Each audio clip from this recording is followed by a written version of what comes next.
Episode 45 of Seeking Focus, starring everyone's favourite, Marty. Yeah. And me, Evan. And me, Evan. Welcome to Seeking Focus, a podcast that provides photographers and videographers with a place to critically compare technology, share ideas, and enhance their skills. Hello, everybody. Hey, Marty, how are you? I'm good to see you in that chair again, mate. Oh, yeah, no, it's good. And once again, there's this big giant cup of Earl Grey tea. Thank you very much. There you go. I know what you drink now. I feel loved every time I walk in through that door and my tea's sitting there and I'm just like, wow, this is great. I get home and say to my wife, where's my tea? And she goes, piss off. Yeah, that's right. How's your week? What have you been up to? I've been pretty quiet for the last probably 2 to 3 weeks. And if you actually think back to one of the episodes that we did about how to get work, I kind of explored those options a little bit. And did it get you work? No. I was actually quite frustrated in a sense because I think one of the platforms that we talked about was Bark. Do you remember that? Oh, that was a very long time ago. Yeah, that was a while back. I actually had some that was the points or credits left over. So that's right, yes, to purchase, I think it was about 100 credits. It's about 300 something bucks. And each inquiry takes about 20 odd credits. Mm-hmm. So I think I worked it out to be about $35, $40 per inquiry that I had to pay for. So I must say, like, I'm quite, how can I say, I'm quite picky on who I pick up this because I know I have to pay for it. So then essentially what I did was I've contacted a few clients, and so frustrating because those clients are saying, I want this, I want this, I want that. And then I've contacted them and they're all turn around and just like literally crickets, you know what I mean? So yeah, it was a bit frustrating, but it is what it is. This week and next week I'm actually really busy, so that's a good thing. But I guess that's the life of a freelancer, eh? Where some days can be crazy busy and others can be crickets. Yeah, definitely. What's news with you? I am run off my feet, as we've announced several times, working full-time in an office now, as well as doing video and photo. Obviously not as much video and photo as I'd like to, but the office job does pay substantially well. So I've gone, well, I'll hang around with this a little bit longer, but I'm still doing the photo stuff. I also got 2 young kids, and so I'm just really tired all the time. All the energy drinks I have don't really help me very much, but it's just a stage of my life, I guess, and progressing on. So I do apologise to everyone if I sound a little bit worn out tonight and I stumble over my words. I really did that. It's pretty much like that. I mean, we've been having a discussion just before the show, and I was pretty much sounding exactly like that. So I've spruced myself up a little bit, and here we are. Interestingly enough, whilst I'm not actually using my cameras as much as I'd like to, and my Blackmagic cameras are being left behind, they're sitting in the travel bag, sitting in the corner covered in dust. I still trawl through a lot of forums for Blackmagic. That's where I started, and I love Blackmagic. And it was actually really interesting to see that there was a huge change in the attitude of people in the States when it came to Blackmagic this week, because the tariffs, the United States have introduced tariffs for anything that's made out of the States. What do you mean by attitude, though? Give us more information on that. Well, I'll get to that in a second. Okay. So what happened was, there was an introduction of all these new cameras and stuff, and then a couple of weeks later, when the tariffs kicked in, the prices went up, obviously, because they're coming in from overseas. The American people have to pay more because there's a tariff on them. That's right. And the forums were like, oh, what's happened? Why has the price gone up? Why are they charging so much more? And they're not gelling that the actual price is because of the tariffs that their own country is imposing. So a lot of people have become really angry and agitated by it. And they're like, well, why are we paying extra? And it's like, well, because your country's putting a tariff on. So it was actually really interesting to see that change, which I actually didn't see that on the Canon forums, or I don't hang around Sony ones, but I didn't see it, maybe it was there as well. But it was really interesting to see the people doing a kickback. And then there was someone made a comment, well, these are imports, so basically that's why the price has gone up because of the tariffs. And people were like, oh, that shouldn't be happening. They should be manufacturing those right here in America. Yeah. And then someone made the statement, well, it's an Australian company. which I find really interesting. Politics and costs involved and everything. The world's changing, and it's just interesting to see the dynamics. Even though it is an Australian manufactured camera, the actual manufacturing of it no longer happens in Australia. I believe it happens in Singapore. I'm thinking. Yeah, that's what I heard last. But I mean, yeah, it's somewhere in Asia, and then I think they ship it directly from there straight to the US, and then all over the world essentially too. Because the pricing were essentially a little bit less than, we're talking about cameras, comparing them to, I don't know, Sony Venice or C300 or 500 or whatever else. The prices of Blackmagic is relatively low compared to the Canons and Sonys. The Sonys, especially the Sonys, like the Venice and Reds and whatever else, right? So, but yeah, look, I think the tariffs, obviously, US president has some sort of, thought behind it. So we'll see. I mean, at the moment, the whole world is suffering because of that. You know what I mean? And countries like big manufacturing countries like China, Japan, and everything else, they it's going to be interesting to see what happens. Well, it's interesting because a lot of these companies are actually now trying to move their manufacturing overseas into America. Yeah. And recently there was a comment that I saw on social media where it said Temu is now a luxury brand for because they used to be cheap, but what was it, 145% or something like that increase. Anyway, but what I've noticed just recently is Temu saying, "Oh, we are now in Australia."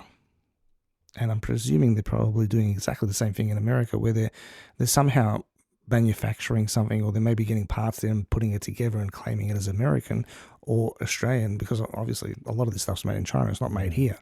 So I don't understand how they're doing it, but it's interesting how it's changed, the dynamics of the world. I think they're going to try and find loopholes and whatever else as well, right, to be able to get those prices still to the end users. But before you knock the Blackmagic cameras, just know that any camera for that matter, actually, it's not the manufacturers who are doing it. It's the tariffs, unfortunately. Yeah, that's right. So it's an unfortunate thing, but that's the way the world works. Anyway, what's talking about Australian-made products? We're talking about Rode today, that's an Australian-made product. Well, that's what I was actually going to ask you. What are we talking about today? So we're talking about Rode Goes and Rode Filmakers. I think it was one of those microphones that we both started off with, and I'm still used to this day. Which look, it is a prosumer hardware essentially, right? So it's a very good product.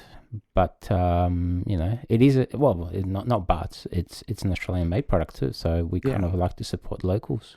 So what we're specifically speaking about today is wireless microphones for film production, and where it all started in Australia was the Rode Filmaker, which was a really bulky unit, which was heavy. Took AA batteries. It was quite reliable. You could have used it as a hammer. It was that's solid. Yeah, I wouldn't use it as a hammer, but okay. It was quite big. And the only real competitor for it at the time was the Sennheiser G3, I believe it was, which was made of solid metal. Yeah. And the transmission range on the Sennheiser was amazing. I think it was up to 1 kilometer.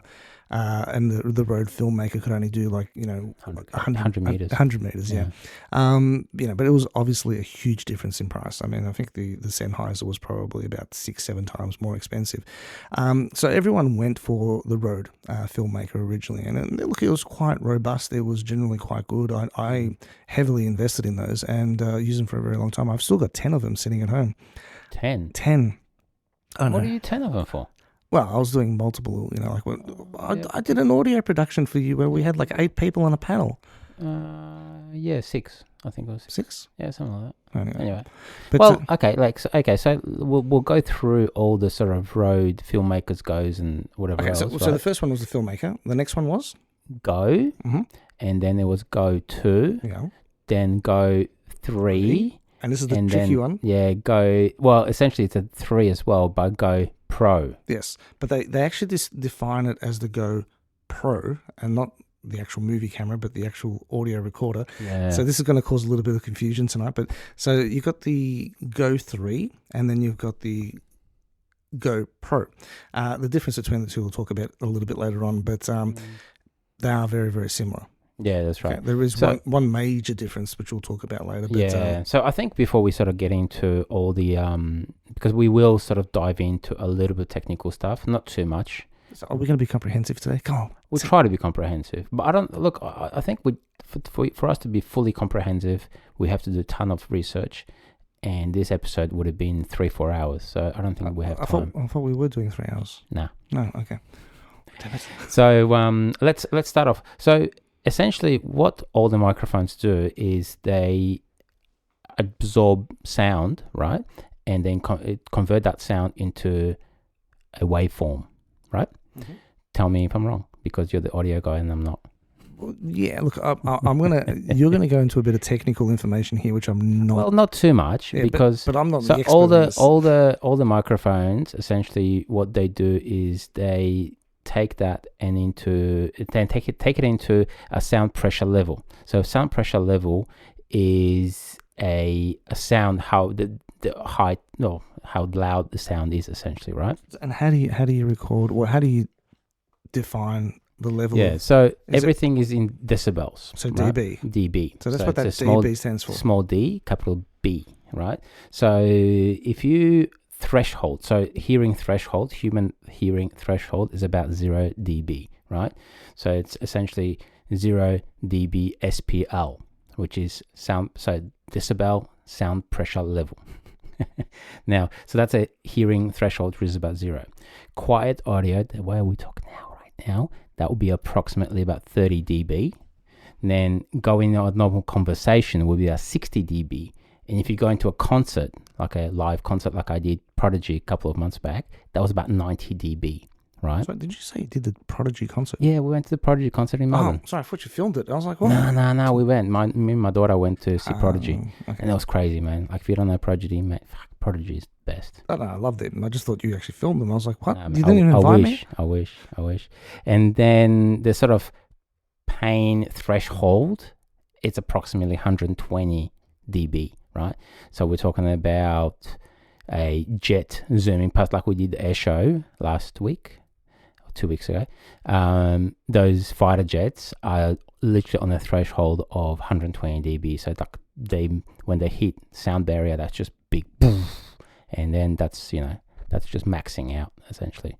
So that's basically it. So we'll be talking about what's the threshold of SPL, threshold of the microphones, and then essentially what they can be used for and how we found them, right? So yes, so let's start off with Rode Filmaker. Right. It's getting confusing, isn't it? So Rode Filmaker, I had actually one as well, and I actually really enjoyed it. I really thought it was quite good. It was a bit chunky though, so it was quite big. And believe it or not, I've actually looked at them in price, and they still sell them in the shops, and they're actually really expensive still. They're still about $400-500. They're a classic. Yeah. So the SPL, so the decibels on those, that could handle about 110 decibels, which is actually quite high for what it is, right? Because it's an older product, but it was made quite well as well, right? The distance on it was about 100 meters, like you mentioned before. Yeah, that's a transmission. Transmission, range. Yeah. That's a line of sight. Line of sight. So, sorry, and just to clarify, when we talk about transmission distance, it means if there's nothing in the way. So you're in an open field, for example, that's line of sight. Like you can see 100 meters away. Yeah. If there's something blocking that line of sight, then it won't be 100 meters. So I was actually doing a recording for a studio, and I left the microphone on the person, and we're doing a long recording for that day. And they went to the bathroom, which was in the next room, literally in the next room. And you heard them peeing. I was going to get into that, but yes, we did. It was actually one of those comedy movies, but that's what happened, and I just sort of took the headphones off because I don't want to hear it. But what we found was later on, when we were actually getting everything ready, the sound was cutting in and out. And even though they were in the next room, which was only like 10, 15 meters away, the wall between the two rooms meant that it wasn't line of sight. Yeah. And even though it was like 10 meters away, the audio was cutting out. So you need to be mindful of that. When we say the range, it's direct line of sight. Yeah, that's right. Okay, so if you've got a brick wall in between you and the next room, that's where it's going to cause you. Disintegrate. Yeah. The signal will disintegrate quite heavily. So yeah, and that could be because in the wall there's power lines. There's plaster. Fluorescent. There you go. Apparently that can affect it as well, right? Yeah, anything at all. There could be copper piping in the walls or anything like that. Even silver foil for insulation. Yeah, that all plays a part in reducing the level of. It's very similar range. to what I do with the drones as well. So a lot of drones say, "Oh, we've got 15 kilometer range." Yeah, that's line of sight. So as soon as you get blocked by a tree or whatever else, that signal basically is halved, if not less. So so Rode Filmaker was a very good product. I mean, it came out close to 10 years ago now, right? Possibly longer. Yeah, I can't remember that. But they are very, very old. Yeah, no, very robust. The only thing that let them down was the cabling. Yeah, that 3.5 mil TRS cable that went from the receiver to the actual camera to transmit the audio from the receiver to the actual camera would always fail. Yeah. So you'd have to carry spares with you everywhere you went. I found the same thing, and that's one of the reasons why I wanted to get rid of it. Because I mean, my one was still okay, but like you literally have to jiggle it, and then you push it in, and you got to really jam it in there. And by comparison to the new ones, though, for some reason the new ones don't have a problem. It's the old ones that were just really badly made, and that was the one downfall of them. But anyway, keep going. Sorry. So that means it's pretty good. So yeah, overall, the SPL rating was 110 decibels. So you could, pop it onto a coach or like a soccer coach or whatever else, where he was, talking normally to his coach, like a supporter or whatever else. And then when he was yelling at the team, he was obviously the decibels increase on that. So that could handle it quite well. So the next one that they released was Rode Go ones, right? I've got one as well, which as soon as they came out, I was like, oh, this is really cool because it's small. The whole unit itself is literally about 3 centimeters by 4 centimeters or something or other. It's actually really, really small unit. And it's only a single transmitter and single receiver. That's pretty much it. Do you have one of those? Or you don't? No, to be honest with you, when you first bought it and you showed it to me, I was really unimpressed. First of all, it looked really plasticky. It looked flimsy compared to the original Filmaker. And, it didn't offer me anything different to what the Filmaker was offering me. So why would I go off and invest in something else? It did have a display on it, so you could actually see the decibels, jumping up and down. Well, but the Filmaker also input and all that sort of stuff. But it wasn't. It was a little bit barbaric compared to the new ones. But for me, there was nothing outstanding about it, which made me go, "Well, oh, geez, I need to upgrade." It just made no sense to me, and I had invested heavily in the Filmmakers, so there was no point. Yeah. So I just basically turned a blind eye to that one, and you were using them for a while, but I was unimpressed. So yeah. So with Rode Go's, the battery was integrated, so it's got a lithium-ion battery in it, and that battery, they say, lasts for about 7 odd hours, which is pretty impressive for a little unit like that. You know what I mean? Yeah, but that's 7 hours in optimal conditions. I mean, the same thing. Stop being a whinger, mate. No. Because look, it is important to know how long the batteries do last. Because I didn't have the Go one as opposed to the GoPro. I had the 2. I ended up getting the 2, and what I found was the 7 hours was not factual. I want to get into that when we talk about that, because I've got a very similar thing. But look, I still have my Go, the first one, Rode Go, and I'm actually still kind of use it as well. I'm actually really impressed with it, and for what it is, it's actually really good. The SPL rating on it, which is the sound pressure level, which is a little bit lower, so it's like 100 decibels, right?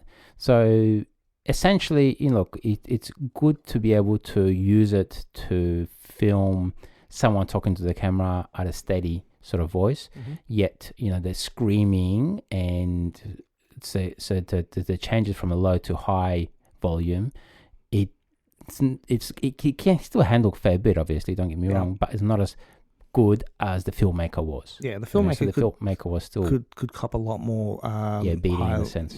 Higher level inputs and stuff like that. And when we're talking about levels, we're not talking about the actual ability of the software internally. We're talking about the actual construction of the unit and how well it can actually receive that audio and then transfer it into an electronic signal. Yeah. So, if it gets to a certain level, all the equipment will eventually fail because it just can't meet the requirements, which is very different to the software side of things. So just be mindful of that.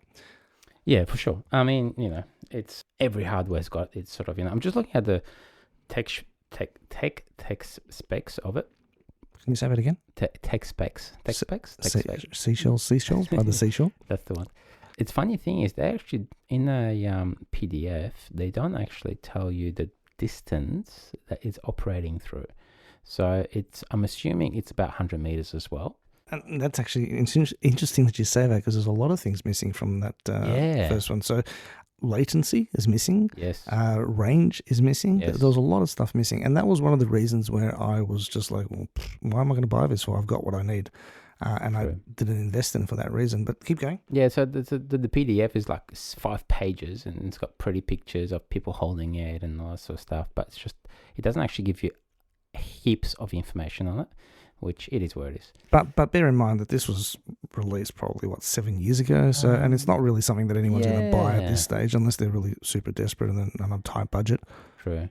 I mean, look, it is it's not actually prosumer; it's more of a consumer microphone. Definitely 100%. Yeah. So it's sort of it was there as a novelty from the size perspective and from robustability. Yeah. I was actually quite impressed with it just for the fact that it worked. Simple as that. Yeah. You know what I mean? Yeah.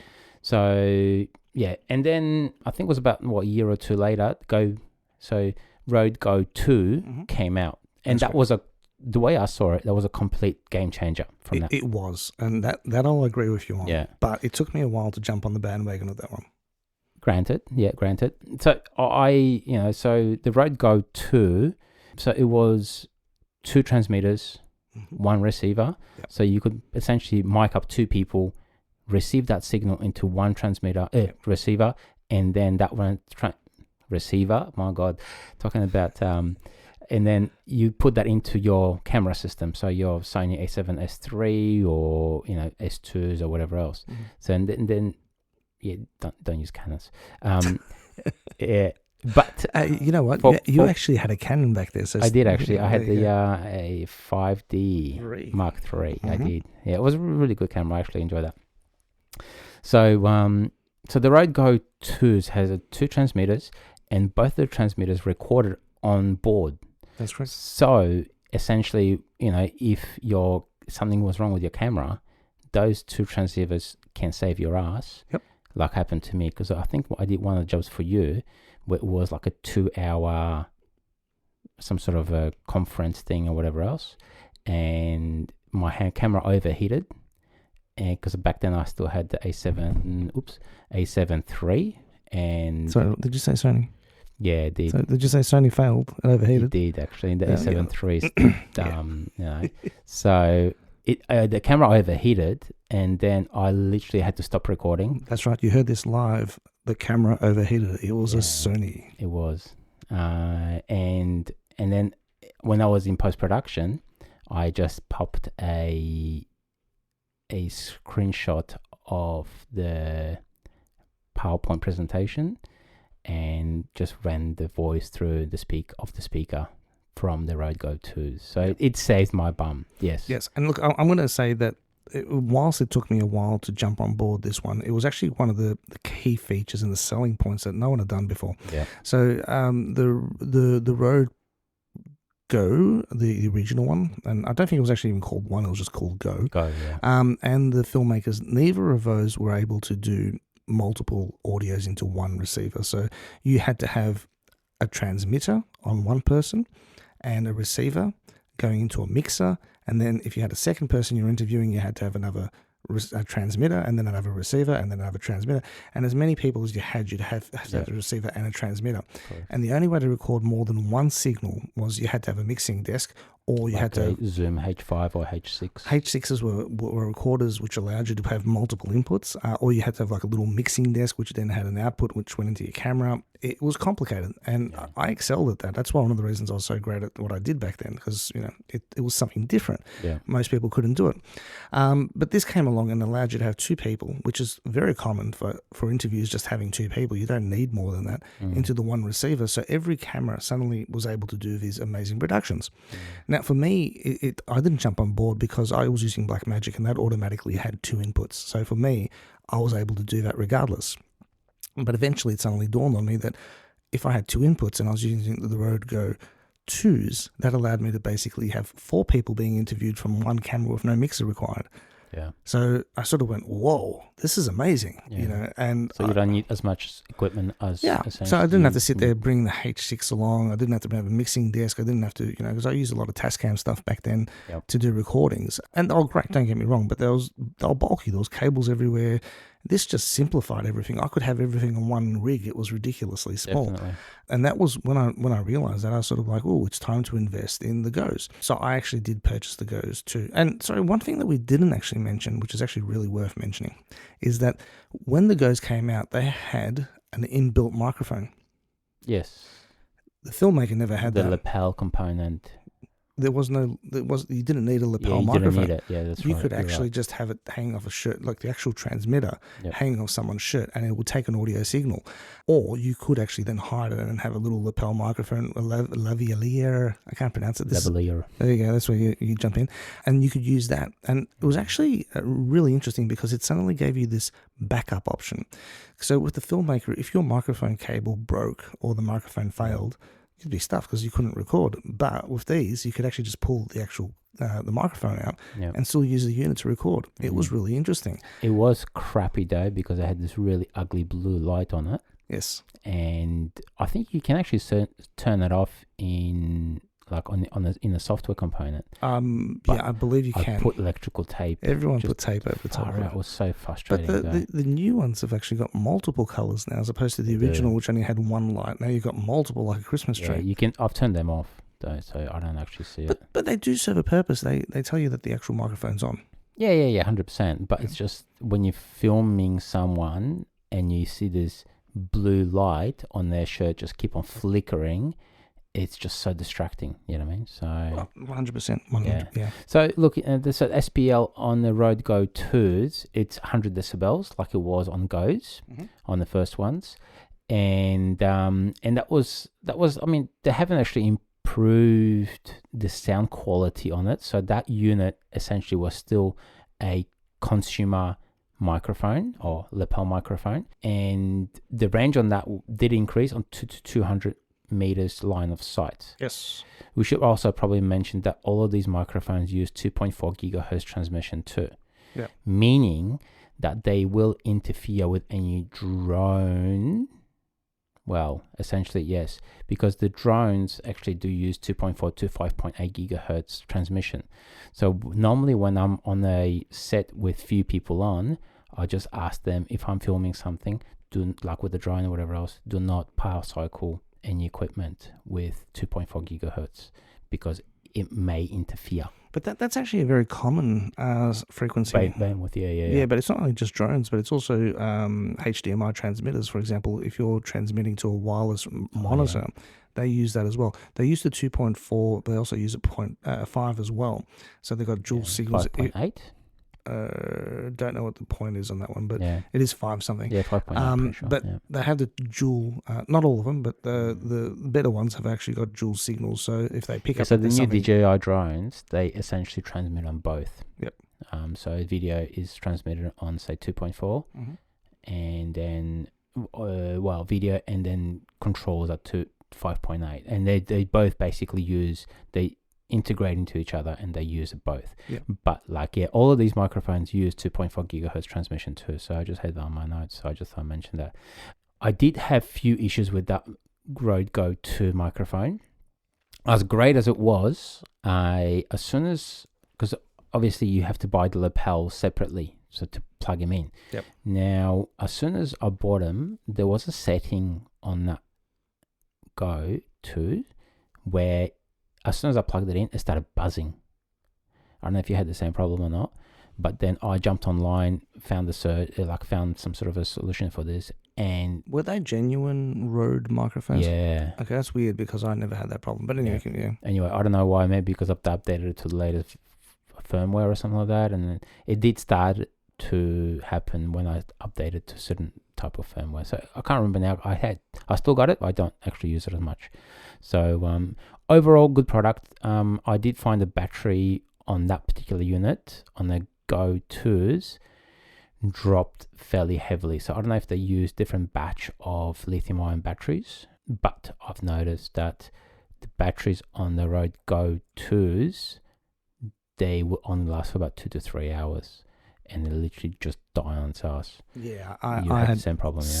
I wouldn't call it. I never had one fail on me in the sense of. No, I haven't had one failing, but it was close to completely depleted by the time I'd finished interviews and stuff, which is not something that. which is normally about 2 to 3 hours of recording time. Yeah. So Where essentially they should be about 7 hours, but Mhm. it wasn't. You know what I mean? So I still have it. I still kind of use it if I need to use it. I don't think I will be selling it anytime soon, but yeah, I do want to keep on making sure that I keep on charging it so the battery doesn't die always. And the problem with that was, I mean, like, they weren't bad. I had the fear of they were going to switch off on me during interviews as well, but they never did, and they always lasted. But there was no chance in hell you were getting 7 hours out of them. 2.5, 3 hours is probably max. And as opposed to the Filmaker, which had AA batteries in, which you could just open them up, pop them over, and put some new ones in. Yeah. You couldn't do that with these because they were built right. in. You know, I never tried to run a power source to them whilst I was recording. But the reality behind Good it is, point. the thing is, then you'd have a battery pack stuck to the transmitter. Then it would just get a bit bulky. Might as well just be using the original Filmakers because they would have been even bulkier by that stage. But I don't know if you were able to record at the same time or transmit at the same time as charging them. I never tried. Yeah, I never did too. So I'd always be plugging him in between. You know, yeah. look, 5 minutes off, I'm going to plug him in. Yeah, as you know, I stopped doing weddings. So normally, like when I used to do weddings, I used to mic up the groom in the morning and leave the microphone on him all day. You know what I mean? But that would have been the Filmaker. Correct. Yes, Yeah, those things have just kept going and going and going. Yeah. Other than that cable, I don't think I would have, like that cable issue with the Filmaker, I don't think I would have purchased Rode Go, you know. But, I mean, look, the size of it was a big deal for me. And then, you know, both of, like, the Rode Go, each of the units about 30 odd grams compared to the Filmaker, which is, 100 odd grams, if not more. Yeah. You know what I mean? Which is quite bulky if you want to put into a, back pocket of pants or, jacket pocket or whatever else. Well, one of the things you taught me was to connect up the actual transmitter to, someone's roaming the room with a microphone. You could gaffer tape the two together and barely noticeable. Yeah, true. You can't really do that with with the Goes. With the Filmaker. Yeah, because that's bigger than the microphone. Correct. Yeah. So and then Rode released a Rode Go 3, right? Yeah. Which it's kind of both of us kind of didn't sort of see it. It went under the radar a little bit, yeah. because there was another one that was released just almost same sort of time frame called the Rode Go Pro, which causes confusion. Go Pro. So fast. Go Pro. So yeah, Rode. So no, I didn't buy the Rode Go 3. However, I did purchase a Rode Go Pro, which is like size-wise very similar. It's tiny little bit bigger, but not huge amount.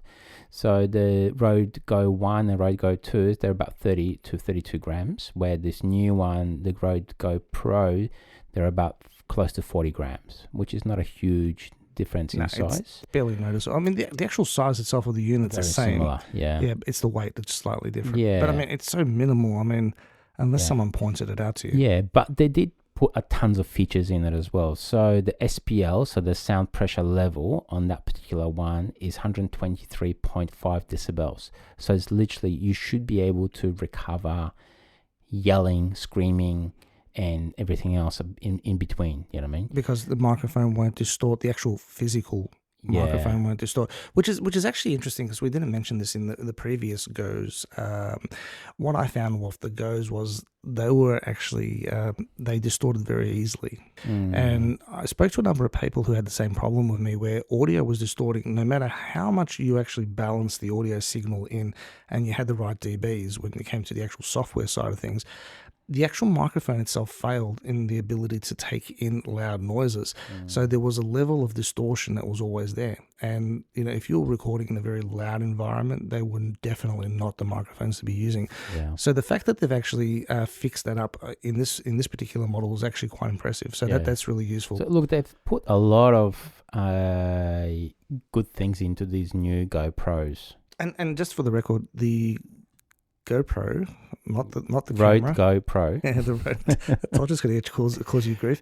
And the Go 3 have a lot of similarities, right? So I think at this point, when we're actually comparing the two, we can probably just the synonymous, the same sort of thing. The only real difference So both of them. So both of them have 32-bit float, as far as I know. Yep, 32-bit float. Which is fantastic to be able to recover any sort of loud / I don't know, you know more about 32-bit float. Can I go for it. Yeah, so it's only the Rode Go Pro and the Go 3 that actually have 32-bit float. Now, 32-bit float we've discussed in previous episodes. It has the ability to basically get sound which normally would be distorted. So when you're doing an audio production, you need to balance the audio. You need to lowest point, highest point, balance out the audio in between. With a float, what it does is it allows you to basically record something, and if it distorts, because say for example you're talking to someone and there's an interview going on, and then suddenly there's lots of loud clapping and whistling, the audio hasn't been set to the loud clapping and whistling, it's been set to the people's voices. So when the clapping starts, it starts distorting and clipping, and you can hear it going that was the worst example ever, but you know what I mean. Well, it starts maxing out, right? Yeah. So we're getting to a point where it's unusable, exactly. And you can't edit it afterwards because the distortion is recorded, it's baked into the audio production. 32-bit float allows you to actually edit that in post-production. So if it is distorted, you can bring the audio back down.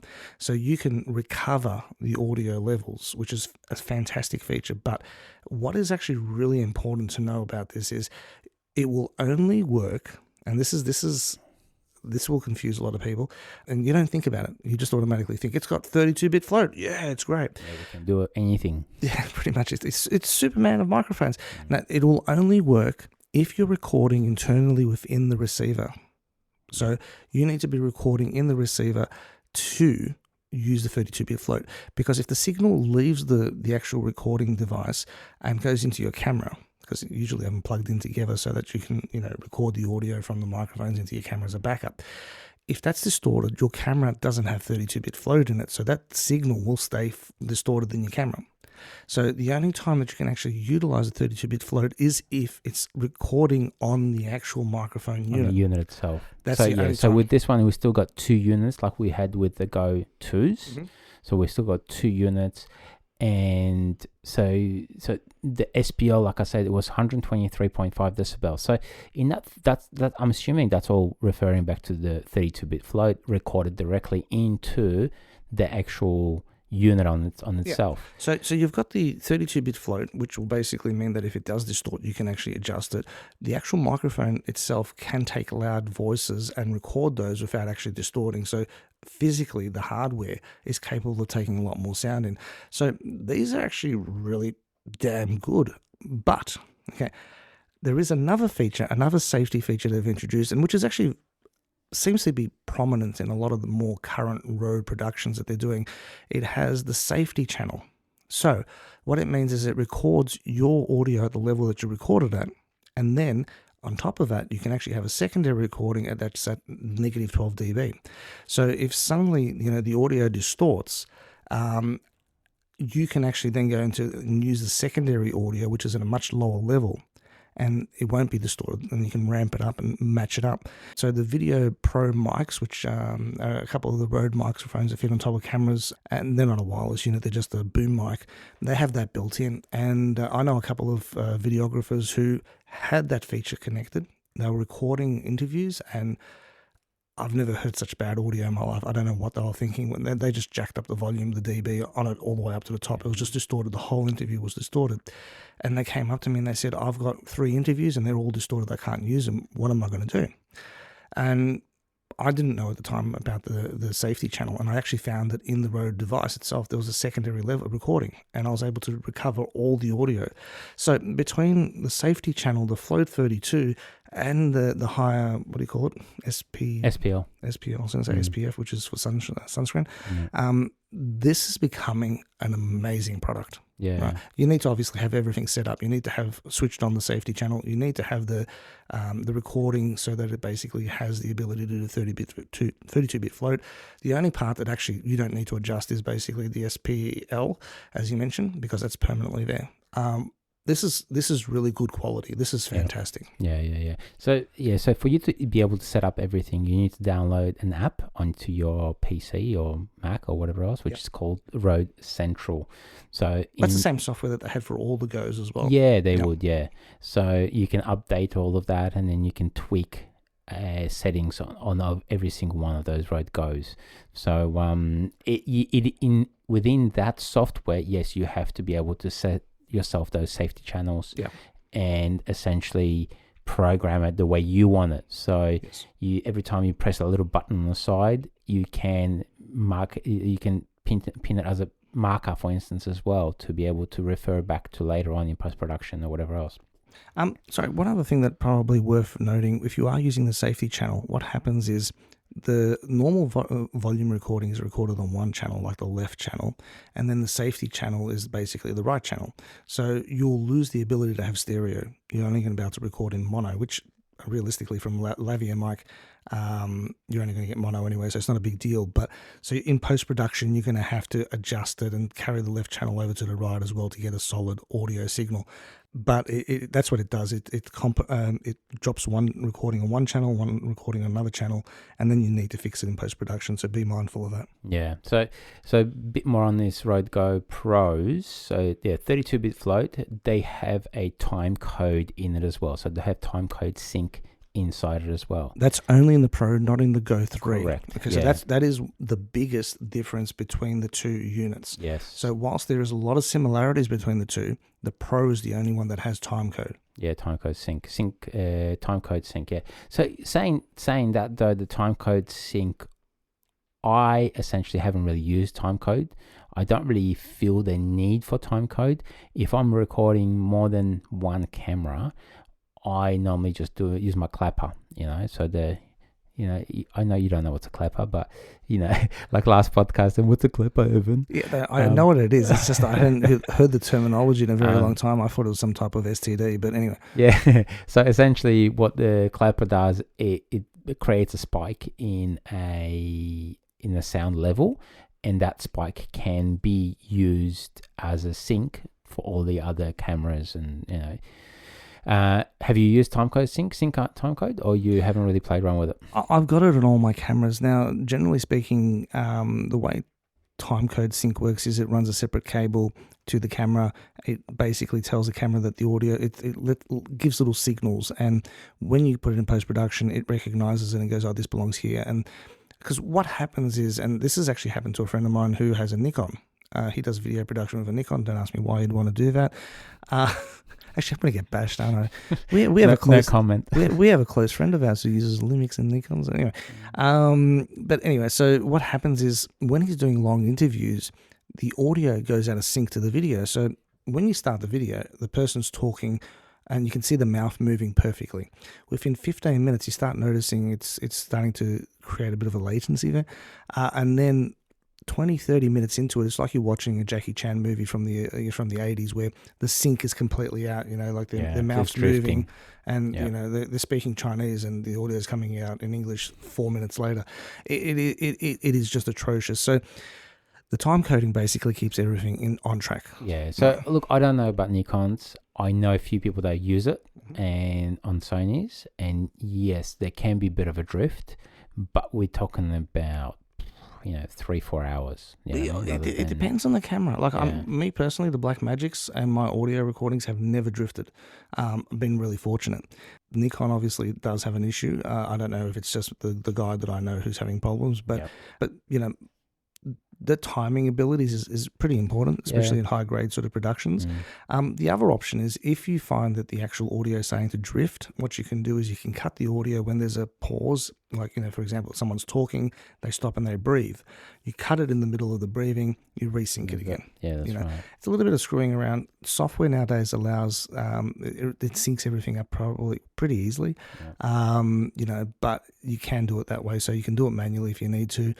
So look, it is a big deal for huge productions, and if you're doing massive productions, because you don't want to sit there editing every 2 seconds, every little part of it. Oh yeah. But if you're doing small productions, like for like us, like videographers, rather than full production agencies or whatever else, it does make sense just to use the clapper. Yeah. But yeah, look, anyway, so timecode sync is a big deal on this as well. Mm-hmm. Now, the range on this particular unit is 260 meters line of sight, which is kind of quite impressive for that little unit itself. You know what I mean? It is. I actually was quite impressed with it. It's come along in leaps and bounds. I mean, compared to the original, which was only about 100 meters, it's quite good. Which means, look, if you're filming inside a place with walls and stuff like that, obviously it's going to be a lot shorter. But that longer range means that you're a little bit more flexible in what you can do. Yeah. You can listen to people going to the toilet uninterrupted. Yeah, in the next room. Why not? Yeah, that'll be interesting sounds. So Rode Go Pro, I purchased the whole thing, and inside the whole pack, I was just looking at, I'm just trying to remember exactly what was in it, but you essentially get all the bits and pieces for all your production needs, right?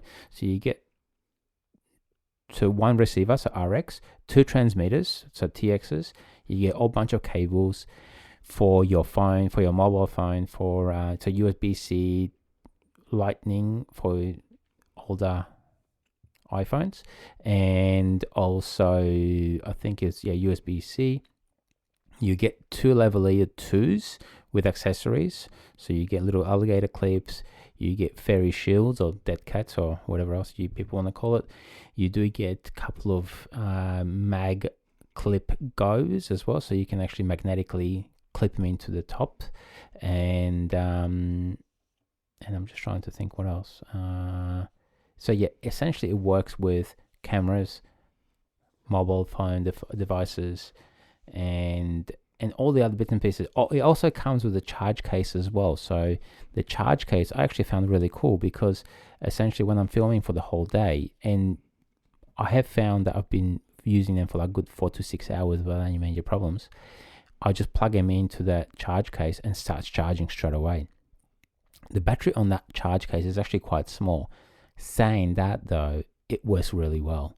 So I'm actually really impressed with it. So as soon as you plug it in, it starts charging, and off you go again in a couple of minutes. Just for the record, do you know that charge cable, the box, when you're plugging in the actual the transmitters and the receivers in past, you would actually plug in the transceiver or the receiver separately into your computer and make adjustments through the software. You can actually plug it in while those units are all in the charging box and actually edit all 3 of them simultaneously. Yeah, which is something that you could never do in past. Which is a big thing, yeah. It is, and it makes life a lot easier, as opposed to sitting there having to charge one at a time and plugging one in and having to plug another one in. That's right. It makes things a lot faster. Look, in saying that, the charge box absolutely fantastic. A couple of things. First of all, charge box it's not a new thing. It's been around with other brands for a while. Rode's just jumped on board at the moment. Yep. I had the Holyland. The Holyland Larks. Yeah. They had the charge box, and this was 4 years ago. In saying that, they just constantly stayed on, and they would drain the charge box overnight anyway, so it was kind of pointless anyway. But so it's not a new design, but it works and it's good. It's been set up well, as with most Rode products.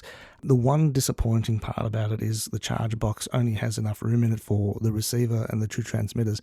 None of the cables fit in there? No, with this one does. So my red cable that goes into the camera, it can fit into it.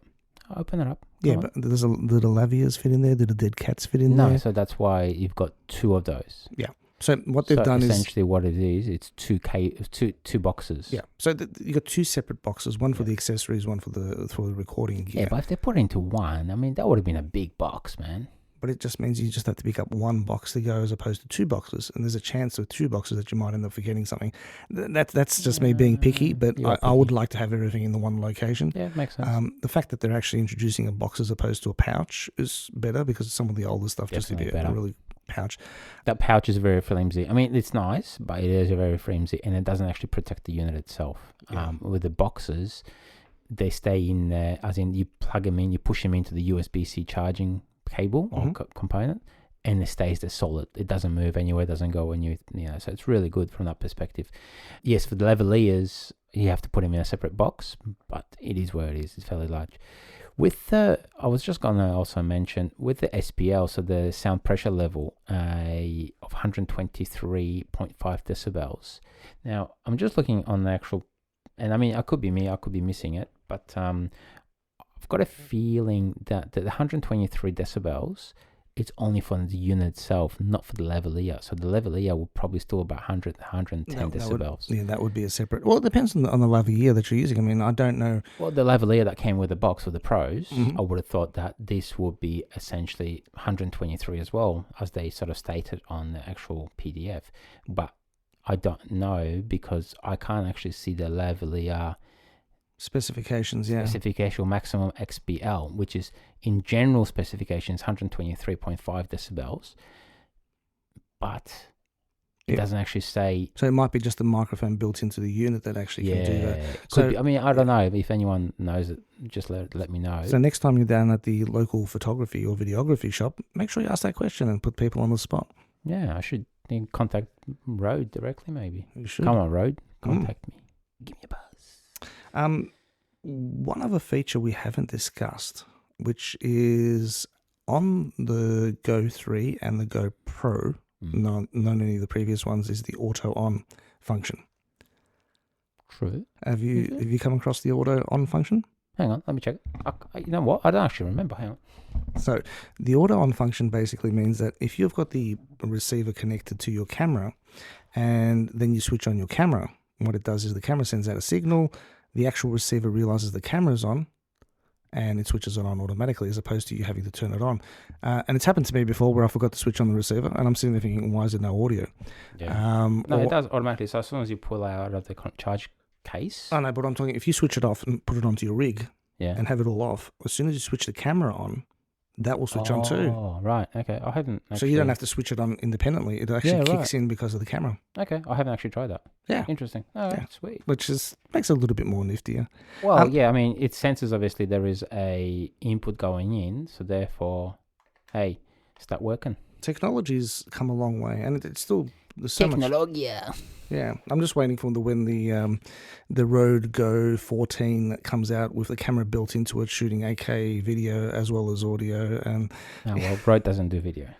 Well, it's who's to say in a couple of years' time, But look, the differences between the Rode Go Pro and the Rode Go 3. Okay, fundamentally, the biggest difference is that the Pro has the timing abilities, so it actually can time. And that's the main difference. Now, accessories-wise, that's also a little bit different. So basically, what ends up happening is the charging case, you don't get that on the 3. Yep. Okay. What else is it? I think lavaliers. Do the lavaliers still come? Lavaliers don't come with the 3, so you got to buy those separately.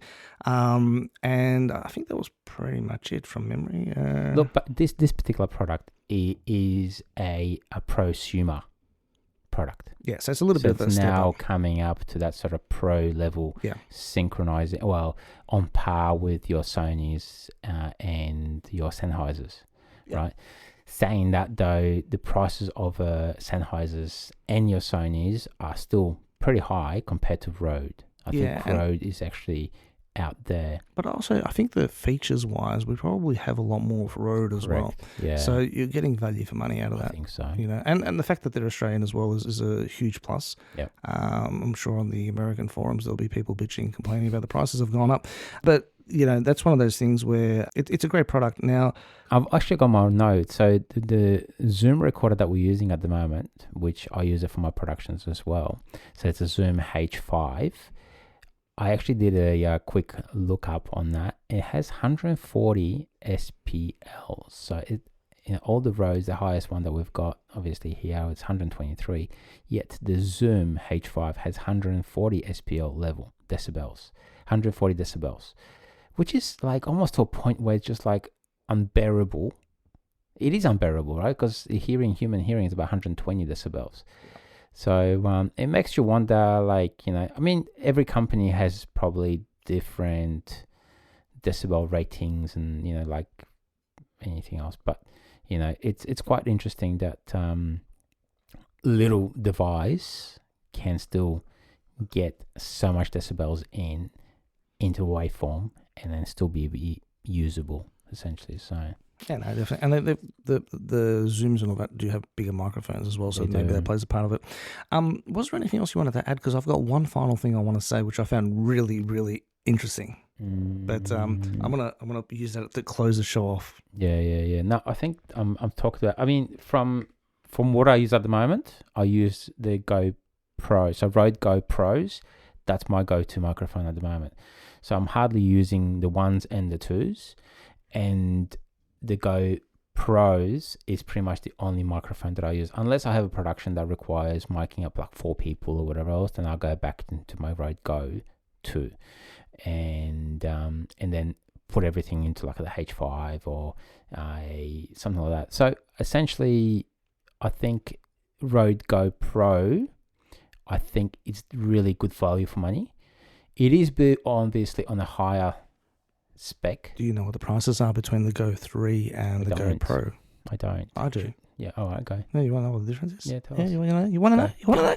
All right. So the Go 3, I was going to say GoPro. Rode Go 3. Rode Go 3. This is getting confusing. In Australia at the moment, it's about $399.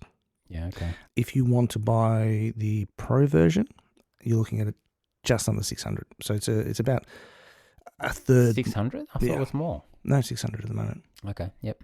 Yeah. So it's about $200-$300 or just over $200 more. It is expensive. Yeah. So it's a third more expensive, but you're getting the 2 lavalier mics. Yep. You're getting the charging case. Yep. You're getting the time code. Yep. And if you were going to buy the lavaliers by themselves, I think they're about $100 each. So they're actually close to $100 each. Yeah. Correct, so just those 2 microphones themselves, if you bought those afterwards, would basically equate to the same price as the Pro, and then you wouldn't have the charging case. I don't even know how much a charging case is. I'm presuming it's over $100. Yeah. And you would not be able to upgrade the time code as well, because that's part of the actual Pro. Yeah, true. So it's one of those things where, if you do have those needs for those, buy them up front. Don't waste your time and buy them down the track, because it's just going to end up costing you a lot more. Yeah, and look, honestly, personally, I am a firm believer if you buy something good for the first one, you don't have to buy anything else again, almost. Until the next product comes out. Well, yeah, they do release them fairly often. Actually, I think Rode Go Mini just came out, which I literally just saw it a couple of days ago, of less than a week. Yeah, it's pretty much in the same par as what we're looking at, but it's a much smaller unit. And it's designed mainly for the phones, I think. Yeah, it just plugs into a USB port on a phone. I'm not sure if it works on Android. Obviously, everything works on iPhone because it's the most popular when it comes to production, though it is not the one that's owned the most anymore. So more people have Androids than they have iPhones, statistically. But for some reason, a lot of companies are still producing iPhone software and not Android. Go figure. Yeah, so there you go. But they're microscopic, and you can use your phone as the recorder. Yeah. Which is actually a nice option. Yeah, I think they're very similar to the DJIs. But can't really comment on this. I've dealt with the DJIs very early on. I had problems. I had one as well. I sold it. I mean, I just prefer to use the Rhodes. The Rhodes are just reliable. They work. The DJIs, the early ones that I used were too finicky. I'd actually be putting. That's because you got big fingers. I have. Well, I was going to say I have feminine fingers. No, I have average size hands. I don't have huge fingers, but I found that when I was putting the DJIs onto people's lapels, I'd accidentally be pressing all the buttons, and instead of having them on, I was turning them off, and then I couldn't find the signal, and then I'm like, I've got to turn it off again. Have to go back to the talon and say, hey, I'm just going to rummage through your collar. So it was a bit weird, but yeah. Yeah, there you go. I think we covered quite well. I mean, I didn't want to go into too much detail, to be honest with you, just comparing all 3 of them. I mean, depending on obviously what budget people have and the functionality. I mean, if you don't need time codes, then you obviously don't need to. Don't need it. Yeah, that's right. And I think, like even Rode Goes, the first ones, I still rate it very highly. I still use it, and if if I have 5 people to mic up, I'll definitely use it. You know what I mean? And that makes sense. I mean, I've still got the Filmakers, 10 of them sitting there. I mean, last I saw, the prices have gone through the roof on them Yeah, again. they have. I don't know why, but they have been going through the roof. Yeah. 'Cause maybe they're made of copper or gold or something on the inside, and everyone suddenly realised that they're worth their weight in gold. Right. But yeah. Okay, well, the last thing I actually wanted to add to this episode, which I found really unique, was I was looking at the actual Rode Go Pro advertisement, the brochure. Oh, yeah. Have you noticed the camera they're using in all of the actual brochures? No, I have not. Yeah, have a quick look. Let me have a look. Yeah, some background music while we wait. Ding, ding, ding, ding, No, ding, this one doesn't have ding, anything. ding, Hang on. ding, Which one are you ding. looking at? Pro. Yeah, I'm looking at the Pro PDF. Oh, my apologies. Look at their website. Oh. So just type in Rode Go Pro, and it'll take you and look for the avatar, the pop up that comes from the road. And back to our thinking music. This is we're talking about on the Rode website. That's So correct, click yeah. On that Yeah. and scroll waiting. Scroll all the way down. Scroll.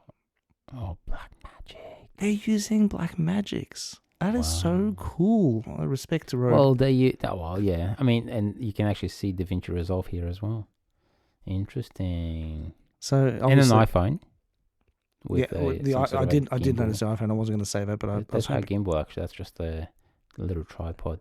Yeah. Well, But- look, so they should, because Blackmagic is an Australian product as well. Yeah, essentially. yeah, So, which I was impressed with. And Mm. the funny thing was that the Black Magic that they're actually using to advertise with is actually one of the early pockets. yeah, I can see that. Which I thought was actually quite unique. I was expecting to see something typically like a Sony in there or something, because you see Sonys everywhere. But they chose to use a Black Magic, which I thought was actually really cool. Yeah, no, good on you, right? And it absolutely doesn't have any meaning to anything. Good on you, mate. But it was just an interesting little point. So No, there that's you go. good. No, I didn't actually look at that website, but I straight went to the PDF. So yeah, it looks cool. I like it. Yeah, this is a great camera. That's why I haven't got rid of mine. Very schmick. Oh yeah, we should actually probably mention that the Rode Go Pros, they actually have a screw in. We haven't mentioned that. Yes, we forgot all about that. Yeah, they've got a safety screw feature. in for the safety feature. So the one Rode Go ones or Rode Go 2s, they just plug in like a 3.5mm jack. We're talking about the lavalier microphones here. Lavalier, yeah. Yeah. So originally the Filmakers, the microphone, the lavalier used to be a screw-on. So you'd plug it in and then screw it on. So you could literally grab the lavalier Filmaker. Filmaker, and you could spin that thing around through the air, do 360s with it, and the actual microphone would stay attached. When they went to the Go, the Go 1, the Go 2, they took that clip out. So basically, I never had anything happen with the microphone clipping out. It was a pretty firm connection, but they got rid of the screw-on. Yeah. But they've re-released it in the Go 3 and the Pro, where the actual lavalier actually screws on, which is actually which is really good. Mhm. And yes, it does sort of help, but also the cable is actually really flat as well. Mhm. So if you need to hide it or whatever else, it doesn't actually come up on tight t-shirts or whatever else. It doesn't actually come up. So they have really thought about it a lot more detail. But yeah, the screwing in component, I think it's a big deal. And I think that is basically the prosumer thing, where the consumer ones, the Rode Go 1s, 2s, they're more of, getting to that level, but the Pro getting to that prosumer level, which is amazing. But like I said, I've never had one of the microphones drop out before, even though they weren't screwed in. So, yeah, look, it's one of those It's a good thing. peace of mind, but Yep. I didn't need it, but it's there now. So I think it's a good thing, definitely a good thing. All That's right, it. cool. So there you go. So there's the episode. How long are we actually? Just around an hour. So that's great. Yeah. All right. Thanks for coming today, and thank you for the tea. thank you for listening. You always know how to get me here. You just got that tea waiting. The tea.